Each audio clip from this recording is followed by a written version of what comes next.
What's up, everybody? We have 10 minutes here now, carrying on with our NATO specials. On the last two, about the 9mm and the 9x19, the 5.56. You heard what exactly NATO stands for, what it is, the idea behind it. And now we're carrying on, getting a little bit bigger. We're going to the 7.62 by 51. I almost said 54R earlier, but that's right, Russian. comrade. Yeah. Not right. My bad. That's because I'm into AKs and stuff. But 7.62 by 51. Yeah. Also, sometimes referred to people. I guess the consumer version or the very close relative of it is the 308. Yes, the doppelganger. I would assume, much like the 5.56, the 9x19, when you look at the commercial loadings, this one's probably just a bit more stout, thicker case walls, all that 100%. thing, carbon copy. You've got the.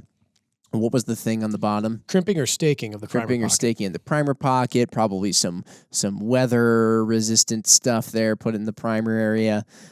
So that stuff tends to be kind of a common thing that they're doing on all the NATO cartridges, just because they're in harsh environments or they're getting shot out of machine guns. Yes. So they need those kinds of things to stay good, usable. Are those the only differences between the NATO, the 7.62 by 51 and the 308? No. So, again, interior stuff like Jim touched on is different, but like the loadings available for the consumer or the commercial market are vastly greater. Okay, right. So the NATO catalog is going to give us a much smaller variety of projectiles to fire out of it. And we talked about that earlier in application and use. I think if we're talking about the 7.62 by 5.1 NATO, it's one in the line that's really interesting because during its I guess we're going to say prototyping, production and adoption phase, it was released commercially and at the same time into NATO hands.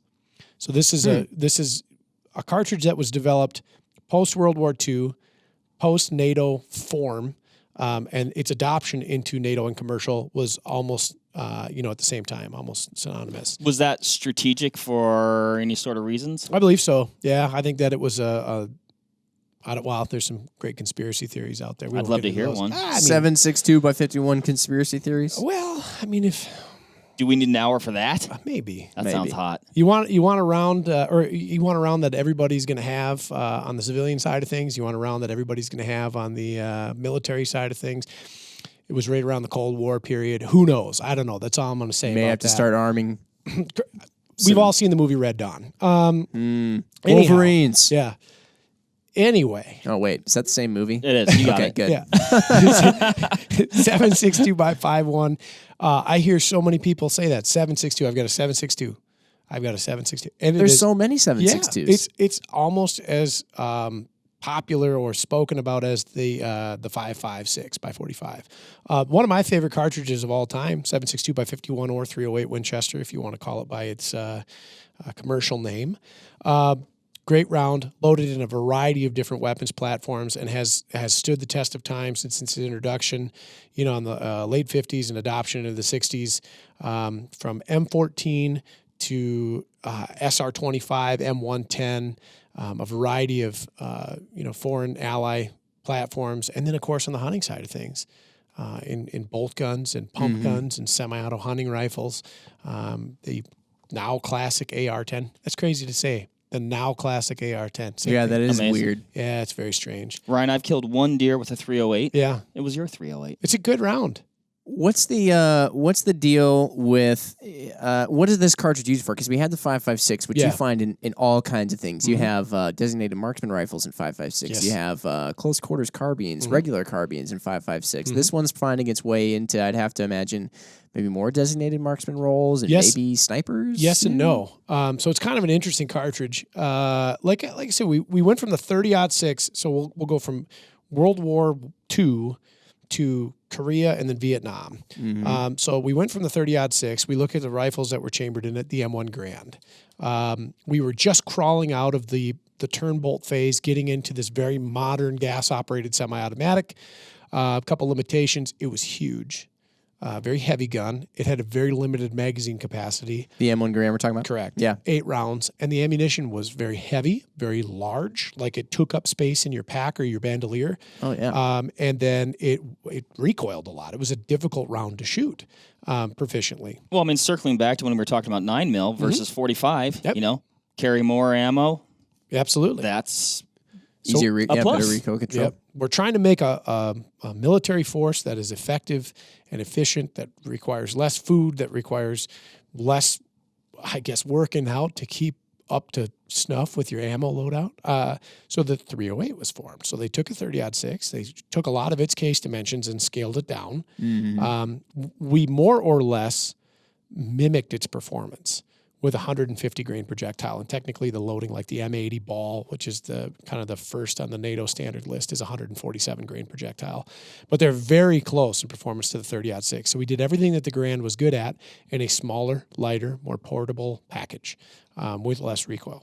And did that go to the rifle as well then? Was the Yeah. rifle, were they able to make that smaller also? Yep. So Okay. there was some interesting hybrids in the Garand that may or may not have actually existed or seen any kind of service.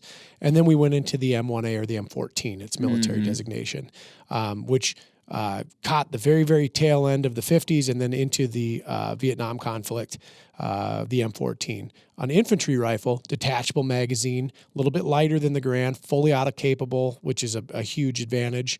And then its adoption into medium machine guns, like the M60 of the time, which was, I mean, if there's an iconic firearm for a conflict, World War II was the M1 Garand in the 1911. Vietnam was the M16 and the M60, which was chambered for 7.62 by 5.1 NATO. And its role in that medium machine gun is probably more notable than its role as an infantry rifle, because the M14 was then shortly after replaced, we'll say that with quotes around it, by the M16, which was chambered in the 5.56. Yeah. So its effectiveness as a medium machine gun round is undeniable. Okay, it's a big payload. It's relatively lightweight, considering the arm and the amount of ammunition that you can carry, and it does a number on target soft and hard out to intermediate to slightly long range distances, and it prevails today. The M240 medium machine gun in all its iterations, whether it's vehicle mounted or man ported, still chambered in 7.62 by 5.1. Okay. Yep. There are a number of rifles that are still available on that catalog in that cartridge, like the M110, the M14 EBR, which is kind of a modified sniper rifle. And also weighs 45 pounds. Yeah, because we have one. Yeah. and the SR25. So these are all platforms that are chambered in it. On the individual infantry rifle side of things, we've got the SCAR 17S. Yes. Yeah, and then the new SCAR 20, which is again kind of a hybrid infantry / designated marksman's rifle. But it is a really effective round. On the sniper side of the house, we've got an M21, an M24, an M25, and an M40 for the various branches of the military, turnbolt rifles, with the exception of the 25, which is a modified M14. Very effective. It's going to be here for a long time. We hear a lot of people talk about, we need more oomph, we need higher BCs, that kind of thing. Well, the 6.5 Creedmoor needs to come in and replace it, which it kind of almost sounds like. It may and will. But I think you'll still see this around for a long time, because it does still bring a lot of payload on target, and it's everywhere. Yeah. And that's a big consideration to make. So, Are there any things about the physical case design that make it so versatile for feeding or anything like that? Yeah, absolutely. So the projectile shape, the very gradual shoulder, and the limited body taper, it's a great round. I mean, for everything, commercial and military use. And this is why successes as a machine gun cartridge, are apparent too. So if we think about things that need to feed well, it's a machine gun. You link a whole bunch of that up and then put a little dirt on it. Is it going to chamber and fire when that bolt comes forward? It's hard to describe, but you look at it, you're like, yep, that looks like it would just go smooth. Yep. Yeah. And it does. It's old, reliable. It's It reminds me of when you're a kid and you just get a ball. It's not any particular kind of ball. It just is a ball, and you can do anything Hours with it. of entertainment. Hours of entertainment. You want to kick it. You want to throw it. You want to hit it with Catch a bat. it. Yeah. Play with your friends with it, whatever. It's 100%. happy, super fun ball. But anyway, because, you look at this thing, you ask somebody to close their eyes and draw a bullet, they're going to draw basically that. And in the civilian market, you hear all kinds of people talk about precision rifle shooters, especially long-range guys, and they all get into these kind of crazy, hoo-ha, wacky cartridges, whatever. The little tiny recoiling guys, the 6mm, the 6.5s, whatever. What do they all say? They say, you want to find out what you're doing wrong. You want to go back to basics. You want to learn the fundamentals. Go back to 308. Yes. Everything starts and ends. It's like it reminds the me core of the earth. It reminds me of my dad. I go out, I go do something weird. My old man sitting there, he's like, "No, you should have probably done this." It is. As much as we joke about the 308 being the cartridge that you load with a ramrod from the muzzle, it's a damn good I cartridge. tell you what, much like your dad, it's been around for a while. Sometimes you want to try to not like it, but you always end up coming back around thinking, dang it, I respect you. You question it, you try other things, and then you go, darn it, you were right. Yep. You know, Father's Day is coming up in a couple months. I think on that note, if you're looking for a great gift for Dad, send him this podcast episode. Yep, get him a 308. Exactly.